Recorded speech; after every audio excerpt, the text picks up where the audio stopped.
Hey there, geeks! Adam coming at you with another edition of Comic Card Crazy.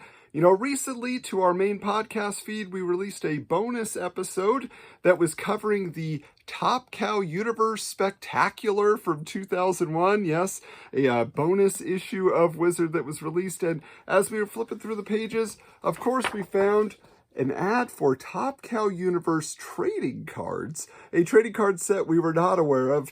And as is our custom here, when we don't know about something, we want to get all the details. So we'll start diving in, see if we can't find a pack. And we came up with a winner. That's right. We got Top Cow Universe trading cards here, a pack that's ready to go. So let's rip it open. Let's see what's inside.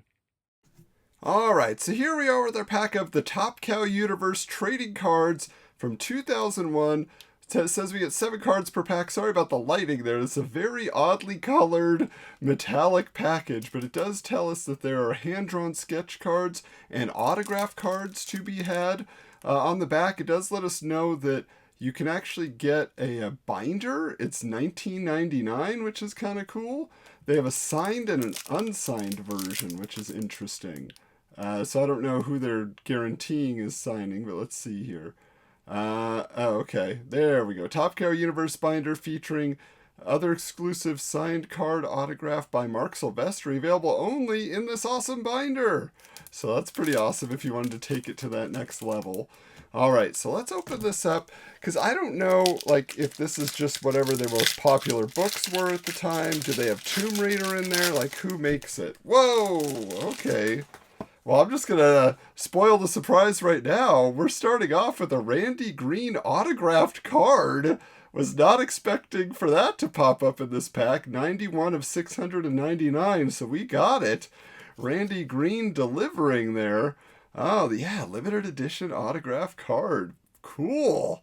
All right, it looks like Ian Nottingham from Witchblade is the subject there. But hey, all you Randy Green fans out there, we got something to make you jealous. All right, speaking of Witchblade, we do have a cool Sarah Pazzini card right here. It looks like a real interesting coloring there, not as vibrant, a little more, it's not watercolor exactly, but it's got that element to it. Let's see here. We have a quote. When I was a little girl, I wished I had the power to mow down all the people I thought were bad so none of them could hurt me. Now, somehow, I have that power, and I'm scared.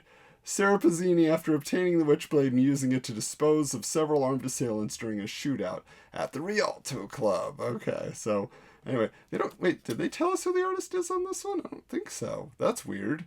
You'd think that they'd be highlighting the artist. They want to build up the next Michael Turner, right? All right, well, here's the Magdalena right there. So that is a very dramatic look indeed. She's got some guards next to her, I guess.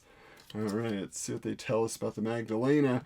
Has always clashed with the forces of darkness, but she had never come to face those of her own allegiance. The ultimate warriors, perfect in skill and unwavering in their loyalty, the Garduna, exists solely to serve out the orders of the Inquisition, orders that are followed completely, even to the death, something the Magdalena came to find out the hard way. Alright, so that was a book they were definitely pushing at the time. I'm curious how many people actually got on board with that one. Oh, and here's another. We have Aphrodite IX. Originally, the book was titled Sex Bot, and they thought the better of that, so good job, Top Cow. Maybe not a good job for thinking that's what it needed to be at the beginning, but let's see what it says here.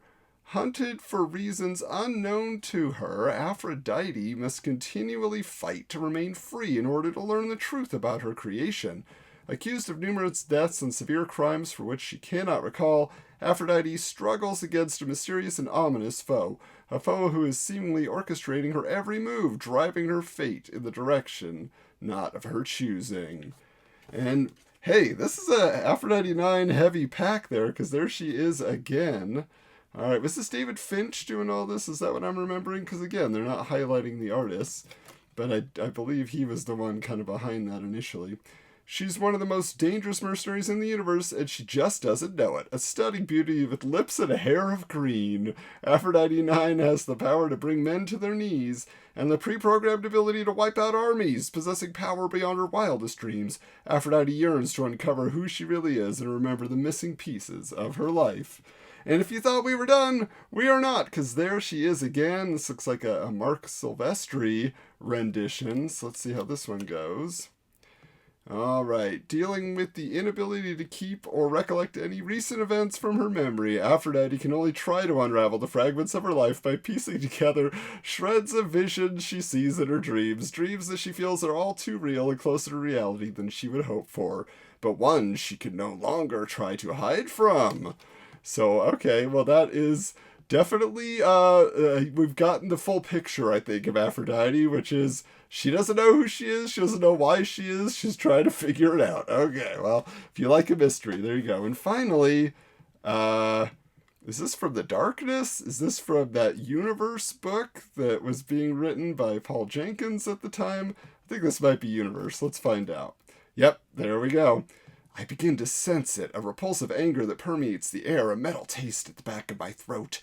I get the sense somebody is nearby, or something old as old as time. Yeah, Thomas Judge, prior to the meeting with the devil himself. You can call him Nick. The devil goes by Nick. Okay, but yeah, so pretty nicely, made cards here. These are a nice collection, and the art is vibrant on there, so that's pretty awesome. But let's find out which is our favorite. Okay, well, we're just gonna slide that Randy Green autographed card into a protective sleeve. We gotta do things right here, We'll put this in here, make sure it is protected and ready to go. Where will it go? Hard to say, but that was cool. But, this is interesting, looking through all these cards, wondering, where'd we fall? Which was the best one here? We had a lot of Aphrodite IX to choose from, but I think I gotta go with this Silvestri image. It's just the action of it is cool. I love, just the vibrancy of the gunshots and everything, so that's a pretty great one. But again, overall, a real good looking set. Just high quality cards. You gotta appreciate that. The fact that you could get an autograph card that easily, I'm wondering, because it feels to me like this was probably not as mass produced as, say, like the older card sets, or like the stuff that Fleer was doing for Marvel or anything like that. So you probably had a higher probability, if you could track down these cards, of getting the autograph cards, of getting the sketch cards, or anything like that. The other question I have is, which is more valuable, right? On the collector side, I assume that a sketch card, because it's an original sketch, has a greater value than just an autograph, because a lot of people go to a show and get an autograph, right? But an original sketch, that's a little more rare. So who knows? Maybe we'll open up another pack of these if we can track them down. They were not super easy to come by, I'll tell you that. But thank you so much for checking out this video. Don't worry, we have way more to come in the world of the vintage comic book trading cards, so make sure that you're subscribed here on the YouTube channel. Leave us a comment below too if there's a set that you would like us to try to track down and find, a favorite of yours, and we can open that up here. But we want to invite you again to go check out our main podcast, Wizards, the Podcast Guide to Comics, where we talked all about Top Cow. So if you're a fan of Silvestri and the rest of his crew and what they were putting out in the early 2000s, you can hear us have a conversation about that. But also, there's over 360 now episodes of Wizards, the Podcast Guide to Comics, covering every issue of Wizard magazine from the 90s, and now we're approaching the year 2002 in our timeline as we examine that comic book history that was reported on in Wizard in their own quirky, off-color sometimes style. But we hope that you will join us there. You can also find us on social media at Wizards Comics, at Wizards_Comics on Instagram.